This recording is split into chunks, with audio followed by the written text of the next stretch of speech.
to another episode of Outcasts to Icons. Now, before we get into today's episode, I just want to make something really clear, and that is, my God, is the off-season in Finland long. Holy hell. Like, we finished in October, I think it was, and obviously the winter can be quite harsh in Finland, which is understandable why they have to sort of compress their season into quite a small space. I believe Iceland is in fact the country with the shortest football season because of the sheer lack of pitches that can, they do have a lot of artificial pitches in Iceland now, and I think more per capita than any other country from what I've heard, which is kind of cool. Obviously with like heated pitches and whatnot, but basically what that means is that because of the sheer amount I've got on it, this has taken me like 2.5 hours, in fact no, even longer than that, to do this sort of transfer window section, which means that it's going to take me a little while to sort of work out how to pace the episodes. I usually have a kind of set system on what I'll do in between each one, and it's kind of difficult to work that out for this one. I was going to maybe do the first league game, but then I realised that we actually had a cup game before then, and I figured this is a good time to bring it back so we can talk about transfers, talk about what's going on. That way we don't have an episode that's stupidly long as well, and that way we can kind of ease ourselves back in and maybe do like 3 or 4 games per episode in the regular season. That's the overall plan anyway. Well, that's so I'm hoping anyway, because otherwise we'd be going through it too quickly, and I just won't be able to have time to make the videos because of how long they take to do these transfer window ones. So let's jump straight in, because that is what we're all here for, transfers. That's the most important thing. So as you can see, we've had some players go out. Now, the worst thing about this was the fact that when I joined the club, Kali Sutka, Frederick Lasses, who is so highly rated, and Milo Young had already agreed deals with those teams, which meant that, because I only just figured this out, because I noticed that their contracts were expiring, and I thought to myself, oh, well, we should probably just sign them up again, but I hadn't had an option in the usual drop-down list of players to give contracts to. I went on their pages, and there was no contract, there was no option to give them a new contract, so I was really confused. Then it came around to the transfer thing, and it turned out that they'd already agreed deals with other clubs before I'd even joined, which is so irritating. But it does mean that I've had a chance to sort of go out and refresh the entire team. So other players that have gone out, Sinisalo left, he refused to sign a new contract. Mustonen and Beckman also refused to sign contracts. Like, a few of them, I did manage to sign most of them up, but a few of them just refused, and are now free agents. I don't know why. It's not like they'd even agreed deals with other teams, but it happens. Now, of course, we ended last season kind of on a bit of a whimper, taking just 1 point from our games in charge, and I kind of felt like, we got a top flight job, but I think we were basically top flight in name only. What we've essentially done is got ourselves a second tier job in Finland just like 2 or 3 months before. That's literally all we did. So I think we can kind of just clean slate ourselves a little bit now. We've had some time to work on a tactic over the time. I've taken a lot of what you guys have said on board. I'm going to be doing quite a few episodes today, so hopefully I've managed to make something work, and it has. I mean, we've played a lot of friendlies because obviously there's a lot of time to fill, and I've basically just been going by each friendly and just trying to see what little things we can do to change certain things here and there, and I feel like we're getting there, but there's a few things I'm still not fully happy with. We'll talk about tactics in a sec. So firstly, we're going to talk about the players I've brought in, and my God, we've brought in quite a few. So the first one I brought in, who I'm really quite pleased with, is Lucas dos Santos Oliveira, and he's 24 years old. A relatively solid player, but look at the number of positions he can play. He has been phenomenal for us in pre-season, and I think he's going to be crucial. I don't know what his actual stats are in terms of non-competitive. There you go. 7 goals so far for us, which is not bad. I'm pretty happy with him.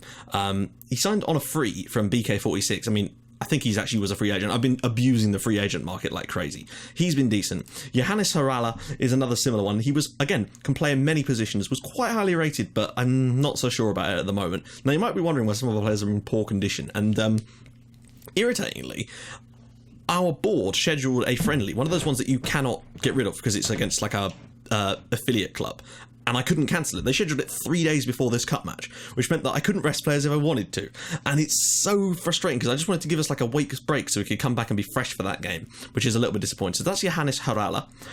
Next up is Mononen, who, again, we needed some solid defenders, and I feel that we've done a decent job of bringing him in. I don't know why their match fitness is so low, considering I keep giving them football. Like, we've played so many friendlies, yet their match fitness is just not there. I guess the facilities do have some effect on that, but it's really surprising. Like, we've played like 15 friendlies, rotating the squad all the time, and we're still not getting enough.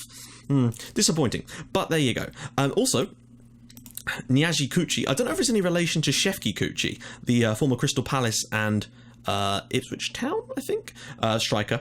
But yeah, so I wanted to bring in another striker, basically, just to try and bolster ourselves up top, and that's what we've done, basically, in bringing in Cucci. You know, he's 32 years old. He's only on, like, a really short-length deal to the end of this season, basically. But I just figured he'd do the trick if we could bring him in. Again, match fitness is so poor at the moment. I don't know why. Amos Ekali, again, with the match fitness, I honestly don't know what to do about the match fitness. We've been giving them tons and tons of matches, and I can't figure out what's going wrong. That they're not getting match fitness back, even though we're playing all the time. So that's strange. But I'm pretty pleased with Ekali. Again, can play in many different positions and will certainly get plenty of game time for us this year. And he was actually one of my favourite signings. He looks like a really solid player. Emmerich Grönrus, I actually worked on him in the last one. Picked him up on a free transfer again. Solid. Can play in so many positions. That's what I'm kind of looking for. Players that can play all over the place. Admittedly, you know, he's mainly a sort of central type of player, but he's got a lot of potential, and he's only 21, so I was kind of pleased to see him coming. I think he actually joined us from HJK. I'm surprised they let him go, if I'm honest. This is another lad, Dudu. Now, we brought him in as part of our affiliate agreement. Again, looks like a relatively solid player, a Brazilian, and yeah, can play all down that left-hand side, but also in the centre, so we've got plenty of options on the pitch with these guys joining us. Jaco Lipola, again, another central guy. He's got a massive smile on his face. I mean, I'm just going to try and brush through these guys, but you can see their stats on the screen, and I think we're doing okay for bringing in these types of players. We know we had to fill the gaps. We needed to boost the size of our first team squad, and I really have intended to do that, as you can see. Alpha Sama, or Sama, perhaps not quite as impressive, but, you know, we picked him up on a free transfer just to try and boost our squad a little bit. That's sort of the overall idea. Now, one of our few paid transfers is Rasmus Kauto, and the reason I picked him up is because he looks like he's one for the future, one that can actually grow with us a little bit. You know, I wanted to bring in a few of these slightly more experienced players just to boost the quality of the team initially, to give us that boost, but I also wanted to bring in some quality for the future. We managed to pick up Rasmus Kauto, ironically, from our main rival for promotion this year, from, KTP, but I believe it's KOTP, because I've seen the full name. It's a strange one. It's Kotka, I believe they're based in. So £23,000 he cost us, but I think is worth it for sort of an investment. Next up is Pasi Matikainen, and again, actually has decent match fitness this time, however, not the best in terms of he's got some abilities, but he was one of the ones I picked up a little earlier, and again, maybe will just do well for squad, you know, just filling it in. Gaston Binzi, he is not a bad central defender. He's coming back from injury very recently. He had a hernia, which means that, of course, he doesn't have match fitness for that reason, so that's understandable. Next up, we got Tatu Mietunen, and again, looks like a fairly solid player. We've got a few more solid central defenders. There's a goalkeeper I've signed that I'm massively happy with, and that is this guy, Tepu Martinen. Now look at this. His potential is off the charts. He's got a fractured arm and has been out for quite a while now, but I think he's going to be quality. Perhaps not immediately, but certainly one day he's going to be phenomenal for us. I'm really excited about bringing him in. Who else have we got? This is Tarmo Koivuranta, and again, look at the amount of positions he can play. That's incredible. I didn't even notice that before. He's 35 years old, which of course means he's, you know, a bit of a sort of journeyman, but the fact is he's still got enough potential, I think, to get us over the line and do some decent things for us. Finally, we've got Mika Hoisio, who was sort of just to boost things a little bit. I've been abusing the free transfer market, basically. Patrick O'Shaughnessy, and now he is actually Finnish, apparently. And again, not a bad fullback, so I feel like I've done okay. I've just basically been going onto the free transfers, looking at what my scouts have given me, looking sort of mainly at the stars, but looking at some individual stats and just thinking, right, let's just get a load of players in. We can try to make this work. And obviously we're doing a lot of team cohesion training and whatnot. We had a tactic that was fluid, and then of course when all the players went out and in on that on the 12th of February, it went down to like accomplished again. So we've been training it back up since. Not quite sure how we're doing on it yet. We've got it was down to about here, and we're getting there at the moment, which is good. So this is the tactic we're currently employing. Now, people said that I should go and try and pack the midfield a little bit. So we're going with 4 in midfield, but an attacking midfielder as well, who is on attack at the moment. But I'm wondering if I should maybe put him on support. I did have him as a shadow striker, but it just wasn't working out properly. I might drop him back ever so slightly. You might notice they're slightly asymmetric. It just found that worked better. We've got an advanced forward on attack, 2 wingers on attack as well, because we're a better side in this division, so it makes sense. We've got a deep line playmaker and a ball-winning midfielder, 2 wing-backs on support, and then central defenders on cover and stopper, goalkeepers on sweeper support. Now, if you've got any ideas on ways that I can strengthen this particular tactic, then do let me know. Little tweaks I can make. We're on attacking, and we're on flexible. The team instructions we're currently using are these, to try and just sort of keep hold of the ball and do what we need to do, basically. We're pushing a little bit higher up. Now, the one problem I found that's sort of been the key issue here, and I will show you this on our schedule, basically, is, as you can see, we've beaten most teams, but there was a certain area where it really did start to get a little bit better, where we were starting to win 4-0 against, a lot of these were quite poor teams. So when we were, only beating them 1-0, we were having a lot of shots, but just not quite getting through. Then we started to play a little bit better, and we're starting to get some better results. But then, of course, we, had the new players come in, so it changed things up a little bit. But we did still manage to beat teams like Hammarby in friendlies, albeit through a penalty. But I found that when we were playing badly or being dominated, we were still capable of scoring and winning games, and that's kind of crucial for me. So the one issue I was finding a lot of the time in, for example, let's just take a look at this 1-0 here. No, that's a bad example, actually. There's a better one. This one, Mardu. Right. So 21 shots, but we're only having 3 on target, and I don't know how to stop that. Like, when you look at our tactics, it wouldn't suggest that we should be shooting from long range, because, for a start, we've got retained possession, so that implies that you're not just going to thump it randomly. We're on work ball into box and play out of defence. So I'm really surprised that we keep finding ourselves shooting from range, and we get, like, 10 long shots a game. I don't know why. I've got all strikers and players that are set to shoot less, so I'm really not sure what that deal is. So if you've got any ideas of ways we can improve our accuracy, or is that just because we are a we've got a poor team, still we're playing at a poor division level, so that accuracy is going to be screwed? So is that the reason potentially? If that is, then please do let me know in the comments. So let's go, and a few players are cup tie, which is a pain. Let's do a quick pick and see who we get, but at least we've got no brown ones at the moment. So Inutile is up front, and now I've been told that his name in Italian means useless. So Tony Useless is up front for us today. I really hope that he turns out to be amazing, because then we've got our first little cult hero. Dos Santos Oliveira in behind him, and I think he's going to be crucial for us. Anja Meli on the right, Jovinen on the left, Halma and Ekhali in the middle, Vesala, Mononen, Kuyushievi.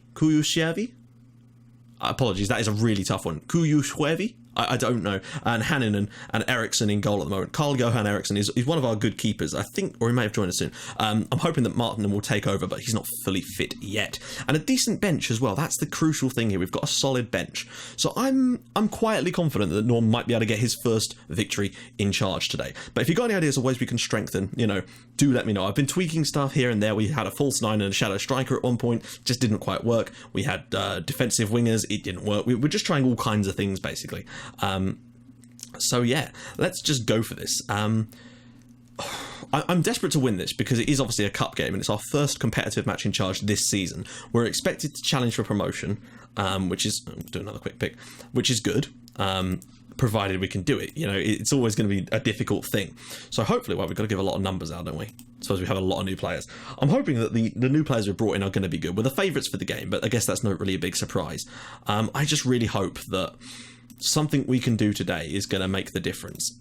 I just want to see us look good in a game. We've looked decent in our friendlies, but they're against poor teams, and I do wonder, it's all very well playing friendlies against bigger teams, but I didn't want to get battered all the time while I was checking out the tactic, because I wanted to see.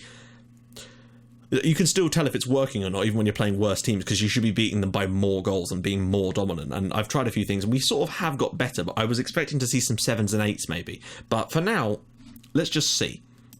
Let's do this, guys. I just want to see a good performance out of Inutile. We weren't creating many clear-cut chances, but we're still scoring a lot of goals, if that makes sense. We were winning a game 4-0, but only having one clear-cut chance and no half chances. From long range, we seem to have a real. I suppose when you're taking that many shots, look, we've already had a long shot in this game. Here we go. Jovinen. Halma flicking it on, and what a wonderful header that is from Halma. Jukka Halma makes it 1-0, and that's what I mean. That isn't a clear cut or a half chance. It's just a great goal from a set piece. And I guess at this kind of level, perhaps that is more important.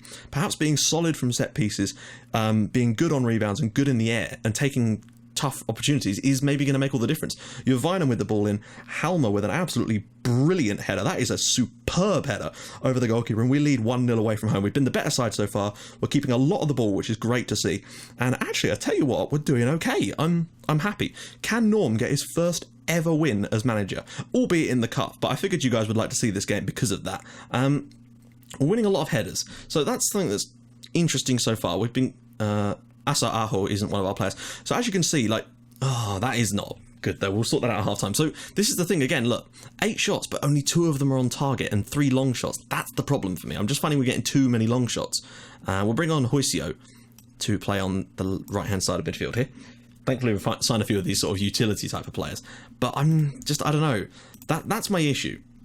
We are dominating teams just fine, but I'm just worried a little bit about our ability to shoot the ball on target. That's the crucial thing. I think we're going to end up drawing some games because we can't get it on target. Hopefully in this second half we can sort of work things out a little bit, but you can sort of understand what I'm saying now. Like, we've got it on all the sort of instructions that you would think would create that kind of environment to get a lot of shots on target. You know, getting it very close to goal before shooting, but at the moment it just doesn't seem to have lent itself to that type of play.